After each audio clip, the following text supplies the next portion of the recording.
కొరింథీయులకు రాసిన మొదటి పత్రిక 6వ అధ్యాయం.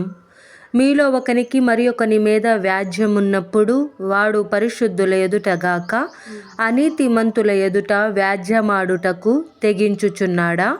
పరిశుద్ధులు లోకమునకు తీర్పు తీర్చుదురని మీరెరుగరా? మీ వలన లోకమునకు తీర్పు జరగవలసి ఉండగా మిక్కిలి అల్పమైన సంగతులను గూర్చి తీర్పు తీర్చుటకు మీకు యోగ్యత లేదా? మనము దేవదూతలకు తీర్పు తీర్చుదుమని ఎరుగరా? ఈ జీవన సంబంధమైన సంగతులను గూర్చి మరి ముఖ్యముగా తీర్పు తీర్చవచ్చును గదా. కాబట్టి ఈ జీవన సంబంధమైన వ్యాజ్యములు మీకు కలిగిన ఎడల వాటిని తీర్చుటకు సంఘములో తృణీకరింపబడిన వారిని కూర్చుండబెట్టుదురా? మీకు సిగ్గు రావాలనని చెప్పుచున్నాను. ఏమి? తన సహోదరుల మధ్యను వ్యాజ్యము తీర్చగల బుద్ధిమంతుడు మీలో ఒక్కడైనను లేడా? అయితే సహోదరుడు సహోదరుని మీద వ్యాజ్యమాడుచున్నాడు, మరి అవిశ్వాసుల ఎదుటనే వ్యాజ్యమాడుచున్నాడు.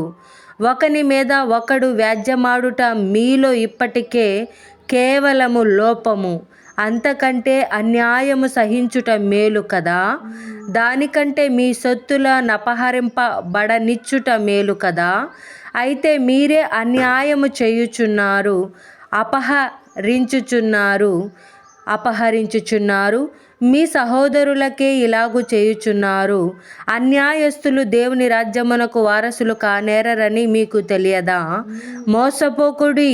జారులైనను విగ్రహారాధికులైనను వ్యభిచారులైనను ఆడంగితనము గలవారైనను పురుష సంయోగులైనను దొంగలైనను లోబులైనను త్రాగుబోతులైనను దూషకులైనను దోచుకొనువారైనను దేవుని రాజ్యమునకు వారసులు కానేరరు. మీలో కొందరు అట్టివారై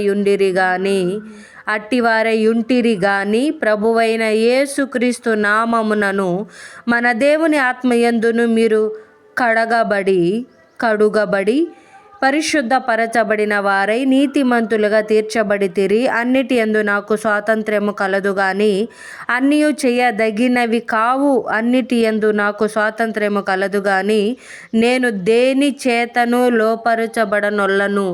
భోజన పదార్థములు కడుపునకును కడుపు భోజన పదార్థములకును నియమింపబడి ఉన్నవి.